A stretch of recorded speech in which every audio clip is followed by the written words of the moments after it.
Welcome back. Schools are getting their latest accountability ratings from the Texas Education Agency. This gives parents and educators a look at how districts and campuses are performing. So here in the Houston area, let's take a look. Most of the major districts earned a B. That includes Houston, Katy, Fort Bend, Conroe, and Cypress Fairbanks. Tomball and Pearland were among those that earned A's. Those that got C's include Aldine, Alief, and Spring. But really, looking at all this, what do those letter grades really tell us about the state of education in our area? Here to explain more is Dr. Toni Templeton, a senior research scientist with the University of Houston Education Research Center. Thank you so much for joining us this morning. Thank you for having me. So Toni, okay, let's take big picture here. When you look at these ratings, what is the big picture that you see for our Houston area schools? Yeah, so there's a little bit to unpack about those accountability ratings.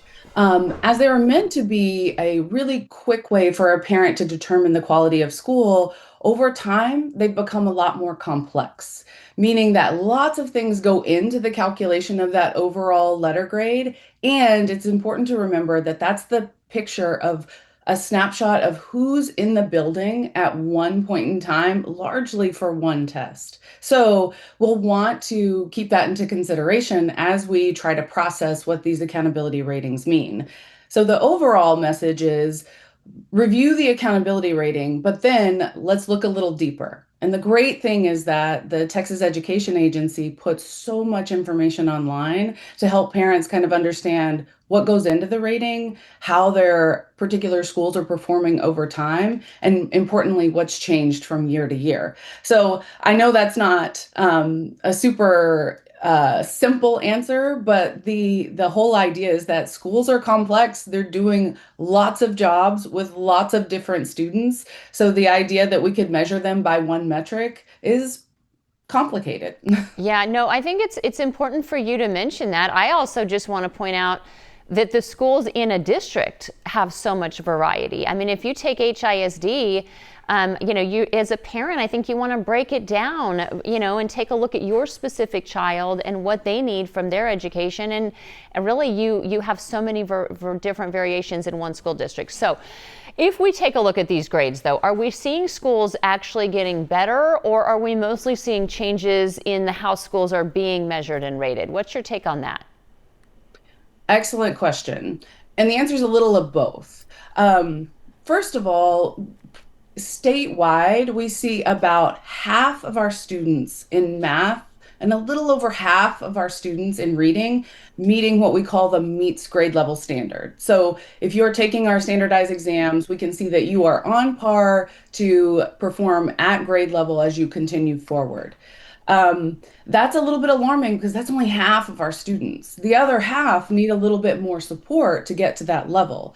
So as we start kind of processing what's in these accountability ratings, we're going to want to understand there are some slight changes from year to year. There's going to be lots more changes next year because they're revamping the accountability system. But one of the things we want to keep in mind is statewide, only half of our students are performing on grade level. So we have a lot of catching up to do.